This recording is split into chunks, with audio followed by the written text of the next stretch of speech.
മോഹൻലാലും മമ്മൂട്ടിയും ഉൾപ്പെടെയുള്ള താരങ്ങൾ ബോക്സ് ഓഫീസിൽ പോരാടിയിട്ടും ഒരു പുതുമുഖ നായകനും ഒരു പുതുമുഖ നായികയും ഒന്നിച്ച് ഒരു സിനിമ ആ ബോക്സ് ഓഫീസിലെ ആ ഒരു സീസണിൽ വിന്നറായി. ആ ഒരു കാലഘട്ടത്തെക്കുറിച്ചാണ് ഇന്ന് നമ്മൾ ഡിസ്കസ് ചെയ്യാൻ പോകുന്നത്. 1988 ഓണം സീസൺ. ആ ഓണത്തിനോടനുബന്ധിച്ച് കുറച്ച് സിനിമകൾ അന്ന് തിയേറ്റർ ചാർട്ട് ചെയ്തു. അപ്പോൾ ചാർട്ട് ചെയ്യുന്നപ്പോൾ ഒരുപാട് പ്രതീക്ഷകളുണ്ടായിരുന്നു അതിൽ പല സിനിമകളെക്കുറിച്ച്. അതിലേറ്റവും പ്രതീക്ഷ ഉണ്ടായിരുന്ന ഒരു സിനിമ എന്ന് പറയുന്നത് അന്നത്തെ ഹിറ്റ് കൂട്ടുകെട്ട്, ഐ.വി. ശശി, ദാമോദരൻ മാഷ് കൂട്ടുകെട്ടിൻ്റെ സിനിമ. മമ്മൂട്ടിയാണ് നായകൻ. പക്ഷെ മമ്മൂട്ടിയും രതീഷ് ഉൾപ്പെടെ സുരേഷ് ഗോപി ഒരുപാട് താരങ്ങൾ, എനിക്ക് തോന്നുന്നു മോഹൻലാൽ ഒഴിച്ച് അന്ന് ഐ.വി. ശശിയുടെ സിനിമകൾ സ്ഥിരമായിട്ട് അഭിനയിക്കുന്ന ഒരുപാട് പേര് ഒന്നിച്ച ഒരു സിനിമ. 1921 ഒരു ചരിത്രപരമായിട്ടുള്ള ഒരു തിരക്കഥയൊക്കെ ആയിരുന്നു. അന്ന് അതുവരെയുള്ള ഏറ്റവും വലിയൊരു ബഡ്ജറ്റ് സിനിമ തന്നെയാണ്. അതായത് ഏകദേശം എൻ്റെ ഒരു അറിവ് വെച്ചിട്ട് 1.25 കോടിക്ക് മുകളിലായിരുന്നു അന്ന് ആ ഒരു സിനിമയുടെ ബഡ്ജറ്റ്. അങ്ങനെ ആ ഒരു സിനിമ 1921 വളരെ പ്രതീക്ഷയോടുകൂടി 1988 ഓണത്തിന് തിയേറ്ററിലെത്തി. മറ്റൊരു സിനിമ മമ്മൂട്ടിയുടെ തന്നെ, ജോഷി ഡെന്നിസ് ജോസഫ് കൂട്ടുകെട്ടിൻ്റെ ഹിറ്റ് കൂട്ടുകെട്ടാണ്. ന്യൂഡൽഹിയും നായർ സാബും ഒക്കെ ചെയ്ത ആ ഒരു കൂട്ടുകെട്ടിൻ്റെ. അന്ന് ആക്ച്വലി നായർ സാബ് ഇറങ്ങിയിട്ടില്ല, നായർ സാബിൻ്റെ ഷൂട്ടും കാര്യങ്ങളൊക്കെ നടന്നിരുന്നു. പക്ഷെ ഒരുപാട് സിനിമകൾ ജോഷിയും ഡെന്നിസ് ജോസഫും ചെയ്യുന്നുണ്ട്, ജോഷിയും മമ്മൂട്ടിയും ചെയ്യുന്നുണ്ട്. അതിലൊരു പ്രധാനപ്പെട്ട സിനിമ തന്ത്രം. ആ ഒരു സിനിമയും അന്ന് ഓണത്തിന് തിയേറ്ററുകളിലെത്തി. പിന്നെ പ്രിയദർശൻ മോഹൻലാൽ കൂട്ടുകെട്ടിൻ്റെ സിനിമ. പ്രിയദർശൻ മോഹൻലാൽ കൂട്ടുകെട്ട് നോക്കാൻ തളവട്ടം ഒക്കെ കഴിഞ്ഞ് അവരുടെ ഒരു ഹിറ്റ് കോംബോയാണ് അവരുടെ. പക്ഷെ ഇടയ്ക്ക് കുറച്ച് സിനിമകൾ പരാജയപ്പെടുന്നൊക്കെ ഉണ്ട്. ഇപ്പം ചെപ്പ് പോലത്തെ ചില സിനിമകളൊക്കെ 87 ഒരു ചെപ്പൊന്നും വിചാരിച്ച പോലെ ഒന്നും തിയേറ്ററിൽ ക്ലിക്കായില്ല. പിന്നെ 88 മൂന്തേട്ട സുമിത്ത് വിളിക്കുന്നു, എനിക്ക് തോന്നുന്നു ആ സിനിമയും വന്ന് തിയേറ്ററിൽ അങ്ങനെ വലിയൊരു വിജയമായില്ല. പിന്നെ വന്ന ഒരു സിനിമയാണ് ആര്യൻ. അത് 88 ഓണത്തിന്. ആ 88 ക്രിസ്മസിന് ചിത്രം എന്ന് പറഞ്ഞ സിനിമ ഇറങ്ങി. ആര്യൻ കഴിഞ്ഞിട്ടാണ് ഈ പറയുന്ന ചിത്രത്തിലേക്കൊക്കെ കിടക്കുന്നത്. എന്തായാലും ആര്യൻ അന്ന് വളരെ പ്രതീക്ഷയോടുകൂടി തന്നെയാണ് തിയേറ്ററിൽ എത്തിയ സിനിമ. പിന്നെ ഒരു സിനിമ അന്നത്തെ ഹിറ്റ് സംവിധായകനായ PG വിശ്വനാഥൻ. ഒരുപാട് സിനിമകൾ ചെയ്തിട്ടുണ്ട്. പക്ഷെ അതായത് 80കളുടെയൊക്കെ അവസാനമൊക്കെ ആയി കഴിഞ്ഞപ്പോൾ ഒന്ന് സിനിമകളുടെ അധികം ഹിറ്റുകളൊന്നുമില്ല. ഹിറ്റുകൾ എന്ന് പറഞ്ഞാൽ സൂപ്പർ താരങ്ങളുടെ സിനിമകൾ അദ്ദേഹം ചെയ്ത് കുറഞ്ഞൊരു സമയമായിരുന്നു. പ്രത്യേകിച്ച് 90കളൊക്കെ കഴിഞ്ഞപ്പോൾ നമുക്കറിയാം മുകേഷിനെയും ജഗദീഷിനെയൊക്കെ വെച്ചിട്ടുണ്ട്, സിദ്ദിഖൊക്കെ ഒരുപാട് ഹിറ്റുകൾ. പിന്നെ ആ വേറൊരു പാറ്റേണിൽ അദ്ദേഹം ലോ ബഡ്ജറ്റ് സിനിമകൾ ചെയ്തു. ഗംഭീര ഫിലിം മേക്കറാണ്. വളരെ കുറച്ച് ദിവസങ്ങളോട് സിനിമകൾ എടുക്കുന്ന ഒരു ഫിലിം മേക്കർ എന്ന പേരെടുത്തിട്ടുള്ള വ്യക്തിയാണ്. അദ്ദേഹത്തിൻ്റെ ഒരു സിനിമ ഒരു വിവാദ വിഷയം. ഈ സിനിമയിൽ അന്ന് നായകനിരയിലോട്ട് കയറി വരുന്ന വളരെ പ്രോമിസിങ് ആയിരുന്ന ക്യാരക്ടർ റോളുകളും ചെയ്യുന്നുണ്ട്. എന്നാൽ നായകനായിട്ടും ഇനി അങ്ങോട്ട് അടുത്ത സ്റ്റാർ ആയിരിക്കും എന്നുള്ള ഒരു മാസികകളും എല്ലാത്തിലും വാർത്തകളൊക്കെ വന്നിരുന്നു. ദേവനും അതുപോലെ തന്നെ സുരേഷ് ഗോപി എന്ന ദേവനെക്കാട്ടും താരമൂല്യം കുറഞ്ഞ നടനാണ്. ഇവർ രണ്ടുപേരുമായിരുന്നു അതിൽ ഒരു പ്രധാനപ്പെട്ട വേഷങ്ങളൊക്കെ ചെയ്തിരുന്നത്. ഈ ഒരു സിനിമ ഒരു വിവാദ വിഷയം. അപ്പോൾ ഇത്രയും സിനിമകളാണ് ആ ഒരു ഓണത്തിന് തിയേറ്ററുകളിൽ റിലീസായിരുന്നത്. ഇതിലിപ്പോൾ 1921 ഞാൻ നേരത്തെ പറഞ്ഞ പോലെ മമ്മൂട്ടിയും സുരേഷ് ഗോപി, സീമ, ഉർവശി, മധു, രതീഷ്, അങ്ങനെ ഒരുപാട് താരങ്ങൾ, പല പല തലമുറയിൽപ്പെട്ട താരങ്ങളൊക്കെ സിനിമയിൽ അഭിനയിച്ചിട്ടുണ്ടായിരുന്നു. പക്ഷേ ഈ ഒരു ബഡ്ജറ്റ് കാരണം, നേരത്തെ പറഞ്ഞ പോലെ 1.25 കോടിയുടെ മുകളിലൊക്കെ ബഡ്ജറ്റ് വന്ന കാരണം ആ സിനിമയ്ക്ക് കളക്ട് ചെയ്തു. എനിക്കൊന്ന് 1 കോടിയുടെ മുകളിലൊക്കെ കളക്ഷനൊക്കെ 2 കോടിയൊക്കെ കളക്ഷൻ വന്നിട്ടുണ്ട് തോന്നുന്നു, അല്ല B ക്ലാസ്, C ക്ലാസ് ഒക്കെ കൂടിയിട്ട്. പക്ഷെ ഇവർക്ക് ആ ഒരു ലാഭം, ഇത്രയും ബഡ്ജറ്റ് വന്നുകൊണ്ട് അതിനുള്ള ഒരു ലാഭം ഇവർക്ക് കിട്ടിയില്ല എന്നുള്ളതാണ്. അതിൻ്റെ ഒരു കാരണം എനിക്ക് തോന്നുന്നത് അതിനെക്കാട്ടും ഏകദേശം അതേപോലെ തന്നെ ഒരു ബഡ്ജറ്റ് വന്നൊരു പടമായിരുന്നു വൈശാലി.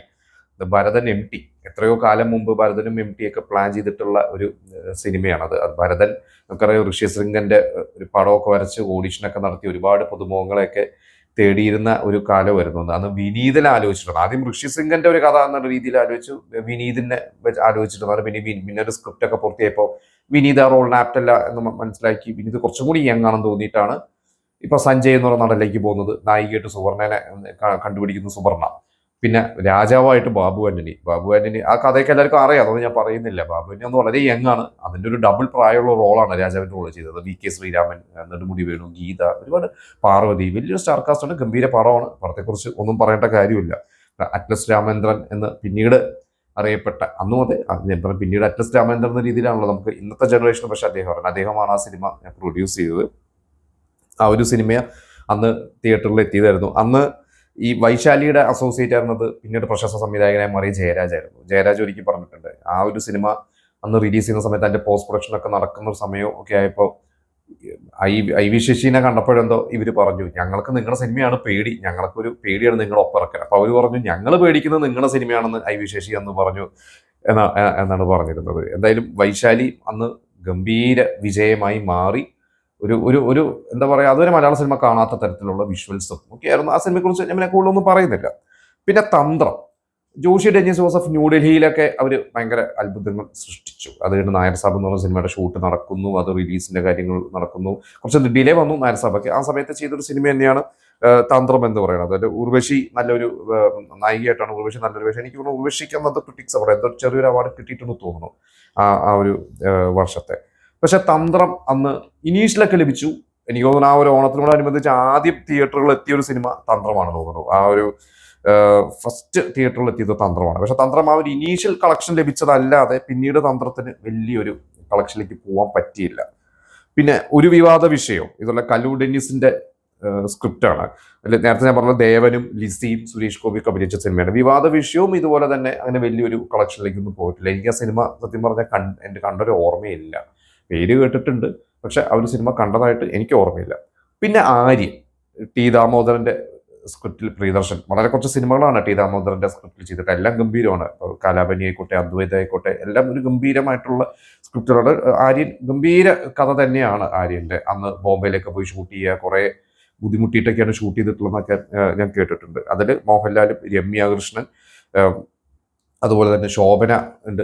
ചെറിയ റോളാണ്, ആ നാട്ടിലുള്ള റോളാണ്, പക്ഷെ നല്ല റോളാണ്. പിന്നെ നമുക്കൊരു കുതിരോട്ടം. അപ്പോൾ ഒരുപാട് പേരുണ്ട് ആ ഒരു സിനിമയിൽ. ബാലയ്ക്കൻ നായർ, മോണിഷ, പിന്നെ കുറെ ഹിന്ദിയിലുള്ള നടന്മാരെല്ലാവരും ഉണ്ട്. നല്ലൊരു സിനിമ തന്നെയായിരുന്നു. ആ സിനിമയും അന്ന് വിജയം തന്നെയായിരുന്നു. അന്ന് തിയേറ്ററിൽ എത്തിയപ്പോൾ അത്യാവശ്യം അത് നല്ല ഒരു വിജയിച്ച ഒരു സിനിമ. ആ വർഷത്തെ വിജയ് സിനിമകളിൽ ഒന്ന് തന്നെയായിരുന്നു. അത് പിന്നീട് റീമേക്ക് ചെയ്തിട്ടുണ്ട് എല്ലാ തെന്നിന്ത്യൻ ഭാഷകളിൽ. അത് തമിഴിൽ സത്യരാജാണ് അന്ന് ഒരുവിധം മോഹൻലാൽ രാജാവിന്റെ മകനും ഗാന്ധിനഗർ സെക്രട്ടറിയും ചിത്രം കുറേ സിനിമകൾ ഒക്കെ തമിഴിലേക്ക് ചെയ്തിട്ടുള്ളത് സത്യരാജാണ്. പിന്നെ തെലുങ്കില് നമ്മുടെ നന്ദമൂരി ബാലകൃഷ്ണനാണ് ചെയ്തത്. കന്നഡയിൽ അംബരീഷാണ് ചെയ്തത്. ഇത്രയും സിനിമകളിൽ അന്ന് വിന്നർ എന്ന് പറയുന്നത് ശരിക്കും കട്ടക്ക് പോരാടിയത് എനിക്ക് തോന്നുന്നു വൈശാലിയും ആര്യനും തന്നെയായിരുന്നു. പക്ഷെ അതിൽ ഏതാണ് കൂടുതൽ ഹിറ്റ് എന്ന് ചോദിച്ചു കഴിഞ്ഞാൽ എനിക്ക് തോന്നുന്നു വൈശാലി തന്നെയായിരിക്കും. എക്സാക്ട് കണക്ക് എനിക്കറിയില്ല, എങ്കിലും എനിക്ക് തോന്നുന്നു അന്നൊരു വിന്നർ എന്ന് പറയാവുന്നെങ്കിൽ അതൊരു വൈശാലി തന്നെയാണ്. ആര്യനും ഒപ്പം തന്നെയുണ്ട്. പക്ഷെ മറ്റ് സിനിമകളൊക്കെ ഈ പറഞ്ഞ 1921 ഓടിയ സിനിമയാണ്. പക്ഷെ ഇതിനൊക്കെ താഴെയായി പോയി, കാരണം അതിന്റെ ബഡ്ജറ്റ് കൂടിയത് കാരണമാണ് അതിൻ്റെയൊക്കെ താഴെയായി പോയത്. പിന്നെ തന്ത്രമായാലും അന്നൊരു ആവറേജിൽ ഒതുങ്ങി. വിവാദ വിഷയമായാലും അന്ന് അങ്ങനെ കാര്യമായിട്ടൊന്നും കളക്ട് ചെയ്തിട്ടുള്ള ഒരു സിനിമയല്ല. ഈ സിനിമകളൊക്കെ റിലീസാവുന്ന സമയത്ത് എനിക്കൊന്നൊരു 3 വയസ്സേ ഉള്ളൂ. എൻ്റെ ഒരു ഓർമ്മ ശരിയാണെങ്കിൽ അന്ന് 1921 രാഗം തിയേറ്ററിലാണ് റിലീസായിട്ടുള്ളത്. പിന്നെ വൈശാലി എനിക്ക് അതിനെ പെട്ടെന്ന് ഓർമ്മയില്ല. പക്ഷെ പിന്നീട് ഈ ജയരാജ് ഇന്റർവ്യൂവിൽ പറഞ്ഞിട്ടുണ്ട് വൈശാലി അന്ന് ജോസ് തിയേറ്ററിലാണ് കാണുന്നത്. അപ്പൊ അന്ന് ജോസ് തിയേറ്റർ നിറഞ്ഞിരിക്കുകയാണ്. എന്നിട്ട് ഇവർക്ക് ക്രൂ മെമ്പേഴ്സിനൊന്നും കാണാൻ പറ്റാതെ അവരാ ഒരു സ്റ്റെപ്പിലൊക്കെ ഇരുന്ന് നിലത്തിരുന്നിട്ടൊക്കെയാണ് കണ്ടിട്ടുള്ളത് എന്നൊക്കെ ഇവർ പിന്നീട് പറഞ്ഞിട്ടുണ്ട്. ആര്യൻ ആ സമയത്ത് രാമദാസ് തിയേറ്ററിലാണ്. ഇത്രയും പ്രധാനപ്പെട്ട സിനിമകളാണ്. ഞാൻ പിന്നെ ഇപ്പൊ ഒന്ന് നെറ്റിൽ നോക്കി കഴിഞ്ഞപ്പോൾ എനിക്ക് മനസ്സിലായത് തന്ത്രം സ്വപ്ന തിയേറ്ററിലും വിവാദ വിഷയവും രാമദാസ് തിയേറ്ററിലാണ് റിലീസായിരിക്കുന്നത്. അപ്പൊ എനിക്ക് തോന്നുന്നു ആര്യൻ രാമദാസിൽ ഇറങ്ങി പിന്നീട് പോയ ശേഷമാണ്, ആര്യൻ മാറിയ ശേഷം കുറെ കഴിഞ്ഞിട്ടായിരിക്കാം വിവാദ വിഷയം റിലീസായത്. എന്തായാലും അന്ന് ജോസ് തിയേറ്ററിൽ ഭയങ്കര കളക്ഷൻ വൈശാലിക്ക് കിട്ടിയിട്ടുണ്ട്. ആ ഒരു ഓണം ജോസ് തിയേറ്റർ ഭയങ്കര ചാകരയായിരുന്നു എന്നൊക്കെ പിന്നീട് പറയണത് കേട്ടിട്ടുണ്ട്. അപ്പൊ ഇതൊക്കെയാണ് ഇതിലൊരു സിനിമയും അന്ന് തിയേറ്ററിൽ കണ്ടിട്ടില്ല, ഓർമ്മയില്ല. കാരണം എൻ്റെ ഓർമ്മയിൽ 89 ചാണക്യനും കിരീടം ഒക്കെയാണ് തിയേറ്ററിൽ കണ്ടു തുടങ്ങിയ ഒരു ഓർമ്മയുണ്ട്. അതിന് മുമ്പൊക്കെ ചെറിയ കുട്ടിയായിരിക്കും തിയേറ്ററിൽ പോയിട്ടുണ്ടാവാം, കടന്നുറങ്ങിയിട്ടുണ്ടാവാം, അതൊന്നും ഓർമ്മയില്ല. എന്തായാലും നിങ്ങൾക്ക് ഈ സിനിമകൾ കണ്ട തിയേറ്റർ എക്സ്പീരിയൻസ് ഉണ്ടെങ്കിൽ നമുക്ക് കമന്റ് ചെയ്യുക.